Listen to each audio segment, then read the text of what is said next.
Alléluia. Avant toute chose, j'aimerais invoquer le nom du Seigneur. Je veux dire à Dieu, Créateur, Seigneur, tu es bon, tu es Dieu. C'est toi, ô Père éternel, qui donne l'intelligence et la sagesse. Et c'est toi qui permets que les choses se fassent. Je glorifie ton nom au travers, Seigneur, de cette vidéo. Et j'espère que cette vidéo va édifier beaucoup de personnes, donc moi-même particulièrement. Au nom de Jésus, tu prends le total contrôle de tout ce qui se dira, tout ce qui se déroulera. Au nom de Jésus. Amen. Peuple de Dieu, je vous dis bonjour. Bonjour, bonjour à tous. Bonjour à tous. Je vous communique la paix du Christ. Je vous communique la joie. Peuple de Dieu. Voilà. Juste une seconde. Voilà. Comme je vous disais, je vous communique la paix du Christ en cet après-midi. Je vais vous parler du livre qui m'a fait du bien. Donc j'ai commencé, hein. Voilà. C'est le livre du pasteur. Je ne sais pas s'il est pasteur ou il est docteur. Donc voilà. Alors, en tout cas, c'est un homme de Dieu. Voilà. Le livre s'intitule La séduction spirituelle. La séduction spirituelle. Ça sera pas notre thème de la vidéo, mais le thème, le Saint-Esprit m'a inspiré d'un texte, d'un paragraphe, d'un verset biblique tiré du livre de cet homme de Dieu, Douglas Kionjenga Ganju, si j'ai bien prononcé. Voilà. Je veux bien signaler ici que c'est un homme de Dieu que je ne connais pas particulièrement. Je suis allée à un séminaire où j'ai acheté son livre. Voilà. Et je ne le connais pas particulièrement. Donc, la publicité du livre, je ne suis pas censée la faire. Mais je suis édifiée et je voudrais justement communiquer la même chose au peuple de Dieu que nous sommes tous. Pourquoi est-ce que je dis que nous sommes peuple de Dieu? Nous allons aller dans les Écritures, on va aller dans la lecture. Alors, nous allons chercher sur Genèse. Genèse, le premier livre de la Bible. Donc voilà. Pourquoi je dis que nous sommes tous le peuple de Dieu et sa création, hommes? Sur Genèse 26, il est écrit, je lis la parole du Seigneur. Puis Dieu dit, faisons l'homme à notre image, selon notre ressemblance, et qu'il domine sur les poissons de la mer. Mais ce qui nous intéresse en fait, c'est les premières écritures de ce verset. Donc c'est, puis Dieu dit, faisons l'homme à notre image, selon notre ressemblance. Virgule. Je vais m'arrêter là. C'est sur ça que je me base pour dire que nous sommes la création du Dieu très haut. Donc nous sommes la création du Dieu très haut. Et Dieu aujourd'hui ne veut pas perdre des âmes. C'est pourquoi il a dit dans Joël, dans les derniers temps j'enverrai mon souffle, mon vent, un truc comme ça, voilà. Je ne suis pas très pro, je ne pourrais pas citer les versets vraiment parce que je ne suis pas, voilà, j'apprends encore la parole et j'espère par la grâce de Dieu que je la connaîtrai.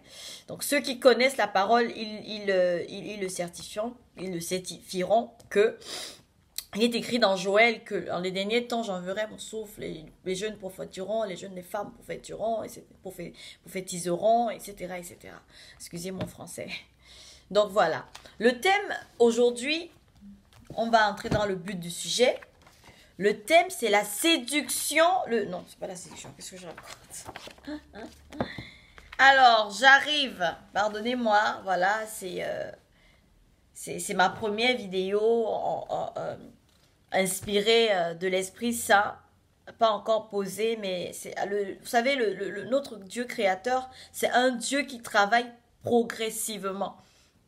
C'est un Dieu qui va travailler progressivement. C'est pas un Dieu qui tout de suite va nous mettre au sommet. Non, c'est tout de suite. C'est avec le Seigneur, tu nais et tu as 1 mois, tu as 2 mois, comme ma fille, comme quand je l'ai mise au monde. Voilà. Donc l'Éternel, notre Dieu, est un Dieu qui va progressivement pour t'amener dans la dimension où il veut t'amener. Amen. Et cela, j'en crois. Je crois. Donc le thème de ma vidéo aujourd'hui, dimanche 13, c'est arrêtez de consulter.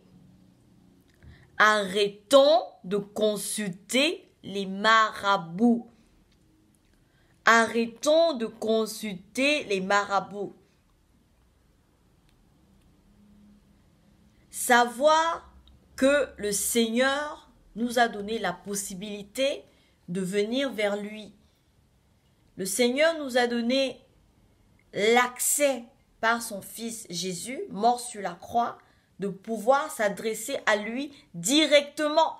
Ça veut dire qu'aujourd'hui, Dieu merci, il y a les hommes de Dieu, même si tu n'as pas un homme de Dieu sur ton tutelle, ce que je conseillerais quand même, c'est que tu as la possibilité de t'adresser à Dieu parce que c'est la nouvelle alliance. Dans la nouvelle alliance, nous sommes tous frères et sœurs de Jésus.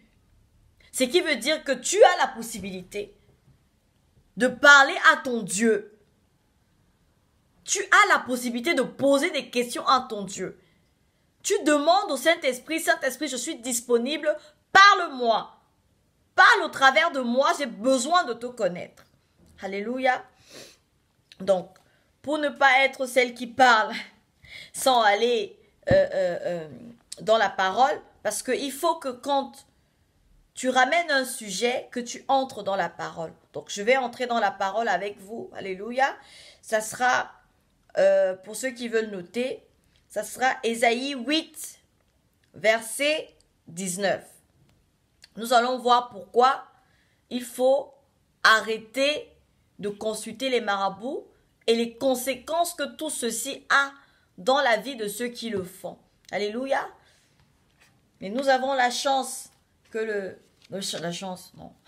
Nous avons été sauvés par Jésus, premièrement, et gloire à Dieu, parce que ce n'est pas la chance, c'est par la grâce de Dieu, par la gloire de notre Seigneur et Sauveur, Créateur du ciel et de la terre, que tout ceci est possible. Alors, nous allons lire Ésaïe, comme je le disais tout à l'heure, Ésaïe 8, verset 19. Donc, sur ma page, c'est 500... Alors, 527, hein. Excusez-moi, pour ma lenteur. Ça se trouve, je serai plus dynamique la prochaine fois. Alors, Ésaïe 8, verset 19. J'aimerais souligner ici que tout ceci vient du livre de cet homme de Dieu, M. Douglas Kinjega, Kyojeka. Voilà. Alors, je lis la parole du Seigneur. Ésaïe 8, verset 19. Si l'on vous dit, consultez ceux qui évoquent les morts et ceux qui prédisent l'avenir, qui poussent des sifflements et des soupirs, répondez, un peuple ne consultera-t-il pas son Dieu? S'adressera-t-il aux morts en faveur des vivants? Alléluia. Ce que le verset ici est en train de nous dire, il est en train de nous dire que, nous le savons bien, les morts, ils sont morts. On ne peut pas consulter les morts. Nous le voyons bien avec ce qui s'est passé avec le roi Saül, qui a été oint qui est parti invoquer l'esprit de Samuel, qu'il avait oint. Vous voyez que cela a été très grave. Ça a été un péché très très grave devant le Seigneur. Et ceci a causé la perte de cet homme qui au début, avait été oint par Dieu. Faisons très attention. Quand nous allons chez les marabouts, nous partons sacrifier nos corps, nos âmes et même sacrifier les générations futures de nos enfants. La Bible dit ici, alléluia, la Bible dit ici, un peuple ne consultera-t-il pas son Dieu? Pourquoi au lieu d'aller chez un homme, tu préfères, au lieu d'aller chez Dieu, pourquoi au lieu d'aller consulter ton Dieu, te mettre dans ta chambre, en intimité, avec ton Dieu créateur, tu préfères aller parler à un homme comme toi, qui pratique l'occultisme? Nous allons voir dans ce verset-ci que le Seigneur interdit cela et qui n'aime pas. Dans le même sujet, nous allons prendre Deutéronome 18, versets 9 à 13. Là, ça devient très intéressant parce que c'est vraiment détaillé. Le Seigneur, ici, nous parle des divinations, de la magie interdites, des choses interdites pour un enfant de Dieu. Tu ne peux pas mélanger l'occultisme et mélanger le Dieu. Dieu ne mange pas dans ça. Si tu te donnes à Dieu, tu te donnes à Dieu. Tu n'as pas la possibilité de te mélanger. Tu ne mélanges, la gloire de Dieu est unique. Tu ne peux pas. Alléluia. Nous allons lire. Je lis la parole du Seigneur. Deutéronome 18, versets 9 à 13. Je lis la parole du Seigneur. Lorsque tu seras entré dans le pays que l'Éternel ton Dieu te donne, tu n'apprendras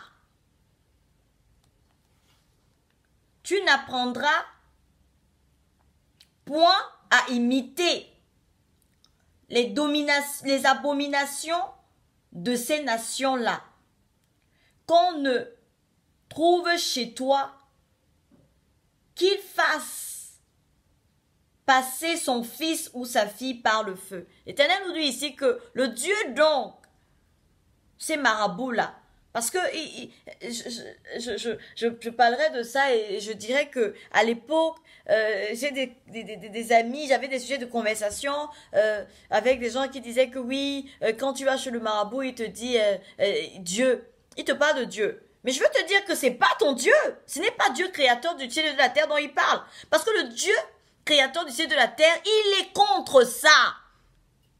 Ce n'est pas le Dieu créateur du ciel et de la terre dont lui il parle. Quand il te dit que Dieu fera. Ce n'est pas ton Dieu, le créateur du ciel et de la terre, que lui il invoque. Ce n'est pas lui.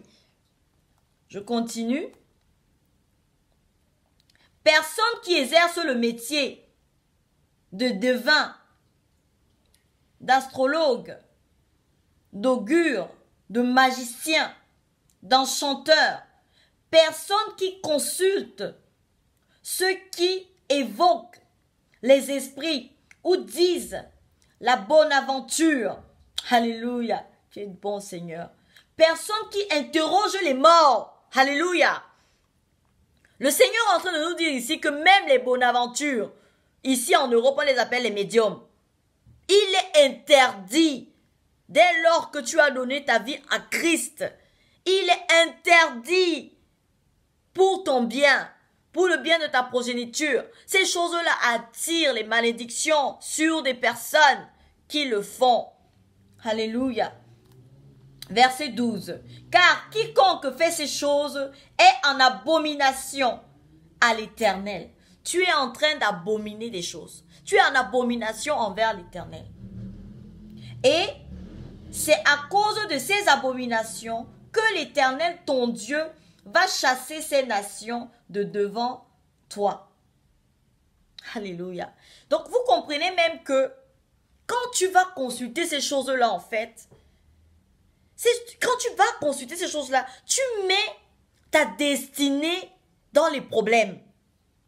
Parce que nous sommes ce verset est très important, le verset 12. Le verset 12 nous explique ici que l'Éternel qui a permis à ce que son peuple aille prendre un pays qui appartient aux autres, c'est parce que ces gens-là ont commis de l'abomination. Ça veut dire que tu as ton bien, tu as ta chose, elle est à toi, elle t'a été donnée. Mais parce que tu vas commettre une erreur envers ton Dieu, tu vas la perdre. Bien-aimé, il faut qu'on soit attentif. C'est très, très, très, très important. Évitons des choses qui vont nous mettre dans des problèmes. Évitons. Je continue, verset 13. Tu seras entièrement à l'Éternel ton Dieu. Comme le commandement le dit, tu aimeras ton Dieu de tout ton cœur, de toute ton âme. Voilà. Donc, ton Dieu doit être le premier. Tu dois entièrement. Ça veut dire qu'à chaque fois qu'il y a quelque chose, comme notre père Abraham le faisait, il partait vers Dieu. Quand il souffrait et qu'il avait mal au cœur, il allait vers Dieu. Quand ça n'allait pas, il allait vers Dieu. C'est ce que nous recommande ce verset biblique. Je continue, verset 14. Car ces nations que tu chasseras écoutent les astrologues et les divins, mais à toi, l'Éternel ton Dieu, ne le permet pas. Alléluia. Donc, on va s'arrêter ici. Et je pense, ce que je vous invite à faire, c'est de prendre les deux versets, de méditer là-dessus. Mais nous avons nous avons la grâce, parce que c'est le temps de la grâce. Nous avons la grâce parce que le Seigneur a envoyé son Fils unique mourir sur la croix pour nous, afin que quiconque croit soit sauvé. Maintenant, par cette grâce-là que nous avons eue, nous avons la possibilité d'être pardonnés de nos péchés. Tu as à dire, Seigneur, je te demande pardon de tout ce que j'ai fait, Seigneur. Ces moments où je suis allé consulter les marabouts, ces moments où je suis allé consulter des astrologues, des augures, Seigneur, pardonne-moi. Je me remets à toi sincèrement. Je te prends maintenant comme mon Seigneur et Sauveur, parce que tu as envoyé ton Fils unique mourir sur la croix. La Bible dit, Seigneur, que tu m'as aimé le premier. Alléluia. Tu fais cette prière et tu te donnes à ton Dieu. Et tu marches dans son intégrité. Et tous les jours de ta vie, tu entres dans l'intimité avec ton Dieu, avec la parole de vie. Mais vraiment, je vous conseille vraiment de lire ce livre, parce que c'est un livre qui édifie. Et moi, celui que j'ai pris, c'est le 2. Donc, je n'ai pas eu le 1.